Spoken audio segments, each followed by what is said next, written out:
Welcome to the Melanin Initiative. Episode 1. Yeah.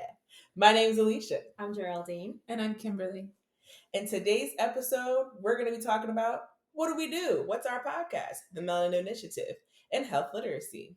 So, per the CDC, health literacy is the degree to which individuals have the ability to find, understand, and use information and services to inform health-related decisions and actions for themselves and others. Health literacy emphasizes people's ability to use health information rather than just understand it. It focuses on the ability to make well informed decisions rather than appropriate ones. So each episode, we're going to have some TMI takeaways, what you, the audience, should learn from the episode. So this episode, we want you to understand who we are as nurses, why we're starting this podcast, and why health literacy is important to you. So first, let's start. Kimberly, how long have you been a nurse? Well, right now it's April 2023, and I just celebrated my 10-year anniversary in February. Woo! What about you, Alicia? I have been a nurse for almost 8 years in July. Wow. And I have been a nurse for 8 years as well as of last month, March. Oh. And here we are. So how did we meet? Funny you ask. So we actually practiced together at the bedside a few years ago. Kimberly was our preceptor. She helped groom Geraldine and I to be the nurses we are today. So a quick little mention we should say, because my name is Kimberly Madison, and when I started working at the hospital, there was other nurses there named Kimberly. Some of them also had the last name M. Some of them were also Black. So I couldn't be Kim M. I couldn't be Kimberly M. I couldn't be the Black Kim. So I just went with my last name. And so everyone who worked with me at that hospital knows me by my last name. People who don't know me in the hospital call me Kimberly. So sometimes these ladies are more than welcome to continue to call me Madison, but I just wanted to explain in case you ever hear them slip up. That is my real name, and they're just trying to get used to Kimberly. working with me outside the hospital. Yes, I don't know who Kimberly is. Right. Madison. But funny story. Madison used to scare the life out of me when we worked together. Okay. This is not part of the script. I'm just gonna say that right now. She's a great nurse, but she used to scare the life out of me. But I tell you one thing. Her patients were very well taken care of, and she made sure that you were prepared to take care of your patients just as good as she did. Or better, and to be leaders. That's always my goal. And right now we're sitting next to Director of the Year. Oh, wow. Okay. Yes. Alicia. So I guess we should talk about, we know that we started as new graduate nurses at the bedside, not at the same time, but at the same facility. And so let's talk about where are we now? So Geraldine, why don't you start? So currently I work as a family nurse practitioner in the outpatient setting. So I've been doing that for the past 2 years. April 19th made my 2-year anniversary working as a family nurse practitioner, and I love it. How about you? So I am a adult gerontology primary care nurse practitioner with a Doctor of Nursing practice degree, and I will be practicing in dermatology. I'm currently opening my own teledermatology practice as we speak. I'm still traveling, actually, and that has given me the opportunity to have time to explore some other interests, both inside and outside of healthcare. I started a blog, and I announced that today, actually. I had a nursing career fair today. We're starting this podcast.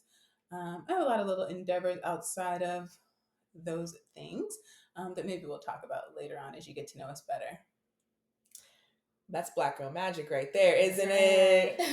And for me, I have a master's degree in nursing, and I'm certified in medical surgical nursing.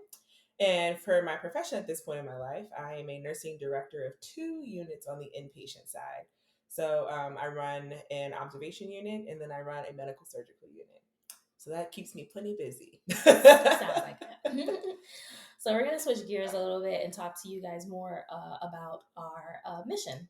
So our mission is to make the healthcare industry more accessible to Black and Brown communities by discussing trends with clinicians from around the world. We also want to simplify medical language regarding diseases, diagnosis, treatments, and the patient experience.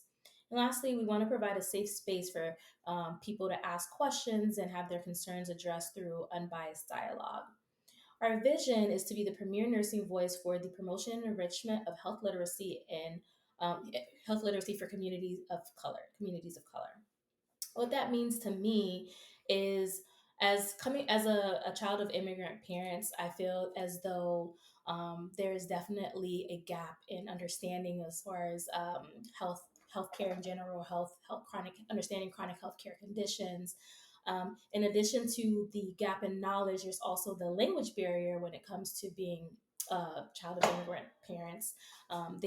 So my goal is to kind of help my family, the people in my community, as well as like everyone else out there that may have issues understanding what's going on with them as it relates to their healthcare. So that is what my goal is, to make sure that everybody understands what's going on and make sure that they're on the right medications and they're taking everything correctly. And where's your family from, Geraldine? They are from Haiti.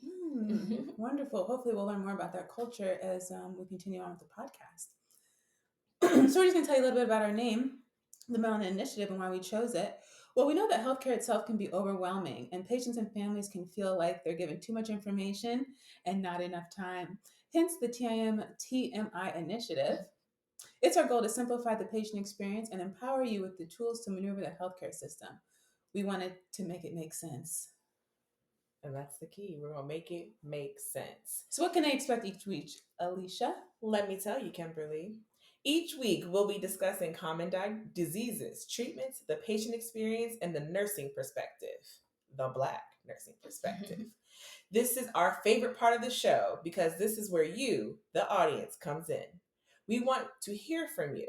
So send us your questions via email or through our social media, and we'll address them in an upcoming show. You can find our email and social media handles in the show notes. So, in our future episodes, we'll be talking about the patient experience, mental health, and advocacy. And so today, our TMI takeaway is as nurses, we recognize and understand the importance of health literacy and how it impacts the way patients build rapport with their provider, understand what's going on with their body, learn how to communicate their needs, navigate the healthcare system, and feel satisfied with their care. Black and Brown communities are the most impacted by poor health literacy, and our community has had to pay for that for generations. In whatever way is possible, we hope our work on this podcast helps to improve health inequities so you have a better experience and understanding of the healthcare system and your body to ultimately help the entire healthcare system in the United States. In healthcare, there's often too much information and not enough time. Here at the Melanin Initiative, we avoid TMI by breaking down things into language that you can understand. We create a safe space to ask your questions and share our nursing experience without taking too much of your time. Before we close out, ladies, it looks like we have quite a bit of time left. Do we want to share why? Geraldine already shared why she's joining the podcast. Did you want to share why you're joining the podcast? And I can do the same, Ms. Brown. I sure can. I think it's important for me as a clinician at the bedside. I oftentimes found that my patients of color, while we could relate to each other, they really didn't have the resources, or they would confide in me as someone who looks like them. Some of their concerns or other things they had going on, they may not have shared with my other colleagues. And I know that was because they could relate to me. They knew, and there was an innate trust in me. So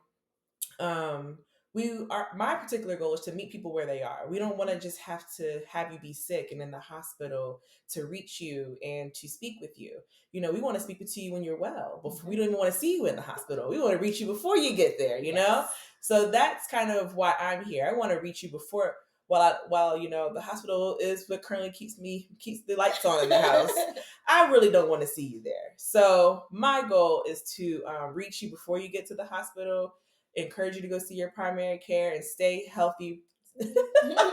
And stay healthy. And when I see you, I want to see you on the street living a good life, not in the hospital with me. Absolutely. We want to save your coins and your time. Let's not act like it doesn't cost money to come see us. Absolutely. So I'll share my story, which I did post on Instagram this week. Our handle is the Melanin Initiative, or it might be TMI Melanin. We're still ironing things out. So this first episode, we need you to bear with us. We've never done a show like this. We're nurses. We have. Yeah. Oh, we need to emphasize that we are nurses. Not journalists. We're not even nursing informatics. Okay. We are bedside nurses who got advanced degrees and want to share our knowledge. And yeah, that's it. Yeah. So all this other stuff we're learning as we go along, and hopefully over time you'll see our growth. So yeah, lots of patience. The information is solid though. That's one thing you can count on. So what I did post this week on our Instagram was that actually not too long ago I was taking care of a Black male, and he was 65, and he had just had a catheter placed to start dialysis. And he shared that he had two fears in life, and one of them was going on dialysis. So I can only imagine the thoughts that were going through his head. So when we first started talking, he told me that he stopped taking his blood pressure medicine because his blood pressure got better. And we have heard that so many times. Mm-hmm. And so then I asked him, well, so the longer we spent time together, he eventually admitted that his insurance ran out. So he started cutting his pills in half, and then he eventually just ran out of those pills. So then I understood how he came to meet and how one of his worst fears was coming true. And so then I asked him, so what is high blood pressure? And he gave me an answer that I wasn't looking for. So I asked again, well, what's happening to your body when you have high blood pressure? And he took some time to think about it, and I could tell he was having a little bit of a challenge coming up with the correct answer. So then he said, I don't think I know the answer to that. And after all the patients I have talked to about blood pressure, I finally stopped to think, like, when was he supposed to learn what blood pressure is? Because we don't learn about it in school. And when you go see your primary care provider, it might be a 15 or 20-minute visit, and we're typically talking about whatever brought you in. We really don't have the time to go over exactly what high blood pressure is. What we might say is if you don't make changes within next time we see you, if your blood pressure is still high, we'll put you on a medication. So you come back maybe a year later, your blood pressure is still high, put in that medication, but we never stop to actually talk about what high blood pressure is. People don't even recognize that hypertension means the same thing as high blood pressure, or that if you don't feel hyper, it has no correlation with your blood pressure. That we still have so many gaps in knowledge amongst the public on what that actually means. We're speaking different languages. Yeah, exactly. And that's kind of how we look at health literacy, right? Is that being able to understand the information and utilize it. And so that had a lot of influence on me. I have not forgotten that gentleman. Even after all the patients I've seen, that conversation, that interaction had a huge impact on me. And I reached out to a lot of my colleagues to see if they'd be interested in putting together this show. And these are the two who rose their hand and kept it up. So here we are. So yeah, that's kind of who we are, why we're here. What you can expect from us is every Tuesdays when you have your tacos, you're going to join us at 10 a.m. for TMI Tuesdays. We're not going to try to take up too much of your time. We're aiming for 20 minutes or so. So yeah, we're going to talk about everything that we think is important, and we're going to take your feedback, your questions, and your comments and help make a show that's everything that you need it to be. And so over time, we'll get better, and hopefully we can take that journey together. That's all I have, ladies. All right. So yeah, we are a podcast, an audio podcast, but since everybody else is putting together video, here we are. We're doing the same thing. So exactly. You can find the video on YouTube, and you can find our podcast on all the channels that are out there that produce podcasts. We'll see you next week. Cheers. Bye.